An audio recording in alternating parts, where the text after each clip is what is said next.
If you want to know how I got these beautiful highlights and lowlights, then just keep on watching.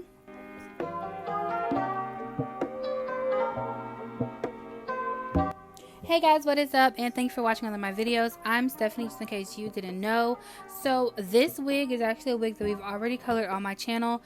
Click the cards in up above for the Beyonce inspired original video of how I actually got the hair to look like this.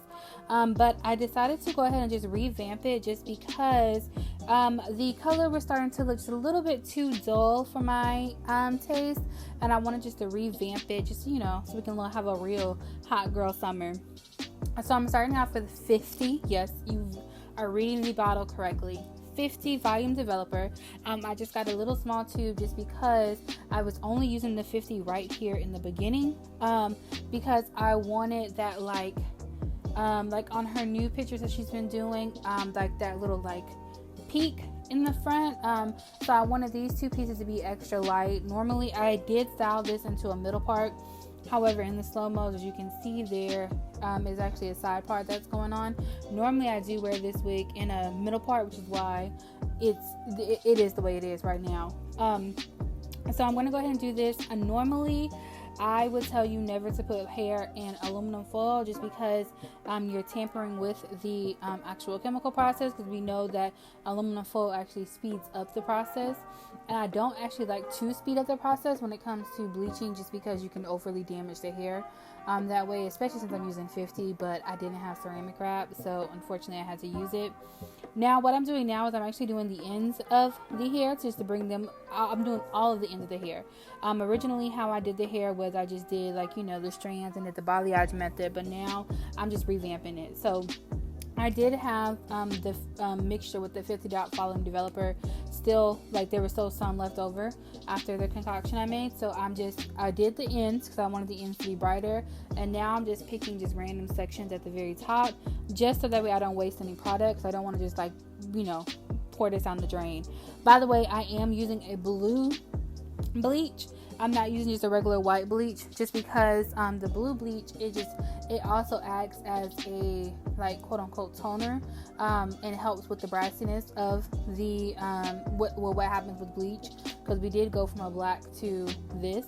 However, now we're starting off with like a more like summer blonde, like orange, what is it, strawberry orange, not strawberry orange, strawberry highlights and lowlights or whatever. But I still just want to make sure that brassy wasn't in there, so I still used a blue powder. And so now with me using the brush, what we're using is a 40 volume developer, and now I'm just going in with the rest of the hair. So what I'm doing now is just splitting the hair off into quadrants. I did 4 quadrants, and what I'm going to do is start on the bottom and then work my way up in the 4 different sections. I will say this, you need to watch the hair. My hair did process faster than what I wanted it to, because I had the fan on, and the only reason I had the fan on was because, one, girl, these lights are hot AF, like hot, and then 2, like, I didn't want to keep breathing in the chemicals, so I had the fan on.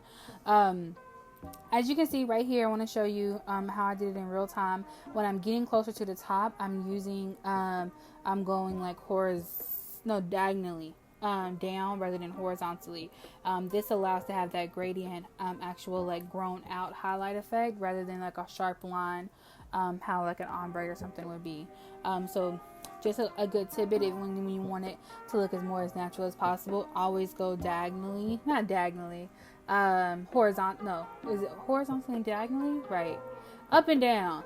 That's not, whatever that is. Make sure you go that way when you're getting closer to the top, just because you want to have that like grown out effect. Like I was saying, I will say make sure that you are watching the bleach, just because a little like tidbit of knowledge, just in case you did not know, as soon as the bleach gets dry, it's done processing. It will process no more. So you'll see me technically going back to the bottom a lot, just because the bottom was the first thing I did. As soon as that bleach gets dry, as soon as that bleach is dry, it's done. It's not going to do anything more, anything less. It's done. So you're basically just letting it sit there for nothing, honestly and truly. So you need to watch it and you make sure that you're constantly coating it, just to make sure that it is still wet, because as long as it's wet, it's processing. So just make sure to remember that when you're doing this, so that way, you know, you won't have a whole bunch of bleach on your head and it's basically doing nothing but just, you know, sitting there to look pretty. So now we're just going to just keep honestly doing this. I'm picking random sections. I'm not doing it how I did the first time. The first time was a more in-depth video. I actually showed you like the real proper process to actually do highlights and lowlights in our hair. And the proper way to do like from black to like a darkish blonde. I show you like the teasing and like the zigzag method. I'm not doing that this time because like I said, I've already done this hair. I just wanted just to revamp it just a little bit so that way it can just have it's a refresher. I didn't want to do an actual blood. I said blood. I was watching American Horror Story. I'm reading about the blood moon. I didn't want to actually do like a bleach bath on this because I actually wanted this to be brighter. I got really inspired by her newest picture that she did where she was looking like fresh face AF. So I really wanted to just incorporate that into the process.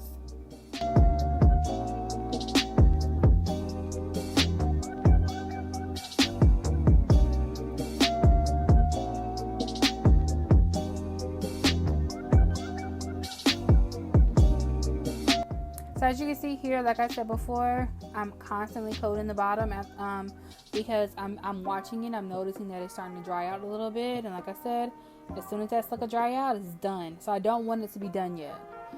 So even though it's a different volume of developer that I'm putting on there, it's still technically the same bleach. I'm still using blue bleach the entire time. Same bucket. It's like the L'Oreal brand that I use. Still use that same bucket. I'm just constantly watching it because you can actually technically see like right here towards the end. You saw it, like it's kind of like dried out, and I just keep constantly going back just to make sure that it's processing.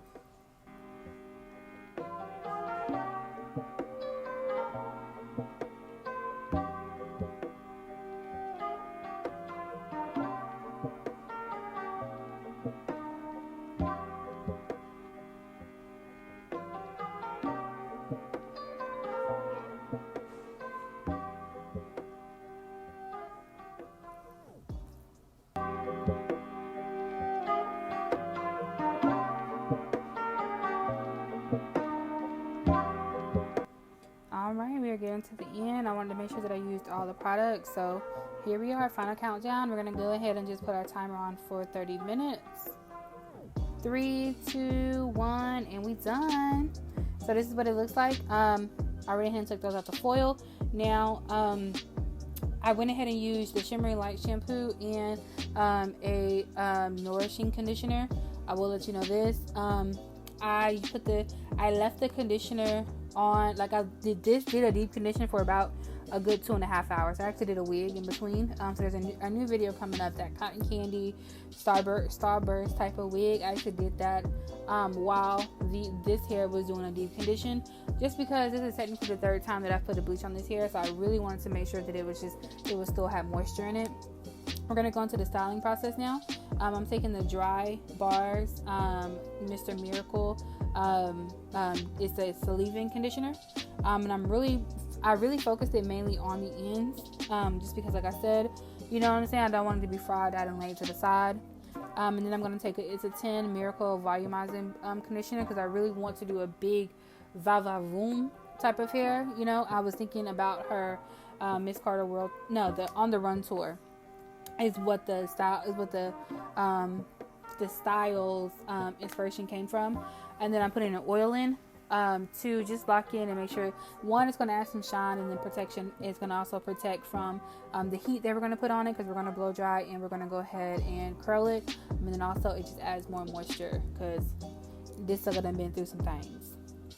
So now I'm just combing through everything, making sure everything is good to go. We're going to go ahead and start the blow drying process. As you guys saw, like, the color looks honestly amazing. I'm really proud of the work that I accomplished. You know, I deserve an One Piece pride or whatever. And by the power of editing, the wig is done. As you can see, like, look how pretty it looks now. like all those colors just meshing together. We got highlights, we got lowlights, we got a slick, the little widow's peak in the front is slick white. But it's just like, it looks so pretty to me. Like, I'm absolutely obsessed with this wig now. It's honestly my favorite wig. So we're gonna go ahead and start the styling process. I am gonna go ahead and split the hair. It's not really half and half, it's like a little over a third of the bottom. I'm using a small barrel curling wand to go ahead and do this, because the smaller the curls, the bigger the hair. So just a little tidbit of information, just in case you didn't know. I want to say this is like a 3/4, no, like a 1/2 inch barrel. No, it's not. That's too big. I want to say it's like a third. I don't know, girl. I'm going to leave it in the description box down below. Don't forget to check it out. I'll have a link to an Amazon version of this. I use the, I got this a long time ago at Sally's. So, you know, I paid a pretty penny for it. It's the Hot Tools brand. Absolutely am obsessed with their curling irons. It's theirs. I'll leave a link in the description box down below for the iron, either at Ulta or at Amazon. So you can go ahead and purchase it yourself. And I also have links for these products that I put in the hair as well, just in case you want to go ahead and recreate this look. And so like I was saying, so the smaller the barrel of your curling wand, the tighter the curls are going to be, meaning that the bigger the hair is going to be. So if you want like big va va boom, which is what I'm going for, like that Lion King S is what I was going for with this look. I did go ahead and do a look. The makeup I did was with the Lion King Sir John palette, the Just Can't Wait to Be Queen palette. So I really was just going for that big va va boom look. Like I said, I got the inspiration from her. I got the style inspiration from her on the run tour in the white leotard costume. I'll put a picture somewhere if I can find it. It'll probably be like on the thumbnail, honestly. But the tighter the curls, the bigger the hair. So I'm just wrapping. What I do, I don't actually use. I struggle very, very much with actually curling it with the actual clamp. Just because I've just been so used to my whole like career of hair doing it with a wand. So honestly, I normally usually take the clamps off of these curling irons, but I decided not to look for this one. But what I actually do is I wrap on top of the clamp. I don't actually use the clamp at all. I just rest my hand on the clamp sometimes, but I don't actually use the clamp at all. So I'm just wrapping on top of the barrel and the clamp closed together, and then I'm curling away from the face towards the middle of the hair, just because I didn't want it to be, because you know sometimes when you do curl away from the face from both sides, it just becomes two big curls. I didn't want that to happen, so towards the middle I switch it up to where I do back and forth curls, so that way it won't like jumble up into one big curl. It'll just, you know, be big in the back, which is what I was going for. So like right here, you know what I'm saying, we did that. So I'm just pulling some curls just to like loosen them up a little bit, and then I'm going to go in with my fingers first to go ahead and to split apart. And now I'm going to use my wide tooth comb, and I'm going to like, look how pretty it is towards the bottom. Oh my god, like I did that. One thing I did was that it looks so freaking pretty. Anywho, I went ahead and just went ahead and combed it out. Now, when I'm styling it, it's technically going to stay in the middle part. Once I put my makeup on and stuff like that, I didn't like it in the middle part with this big hair. It just didn't look right on me with my makeup, so I ended up switching it up, as you saw in the slow-mos, to a side part. But a little trick that I like to do with my hair to get the most volume is this. I turn my canvas head. This is why I always do my hair on a canvas head and not on my head. Because I can do this. I turn my head upside down and I shake it. It gives you the same effect of when you put your head down and you use your diffuser to like give your natural curls more volume. Do the exact same thing with my mannequin head, and I can shake. And then when I put it back on, boop, it's just like boom and luscious and hello, look at me, so. Look at me, sis. I am cute. I am here. Look at me. I am here and I am in charge. So that's what I just like to do. It's a little tidbit. If you have a canvas head or even a mannequin head, whatever you style your wigs on, if you don't style it on your head, I would just give that trick. So we're at the end of the video. Thank you guys so much for tuning in. I hope you guys truly enjoyed it. Don't forget to give me a big thumbs up and check the description box down below. Also sign off in the comments, and I'll see you guys in my next one. Oh, don't forget to subscribe. Bye guys.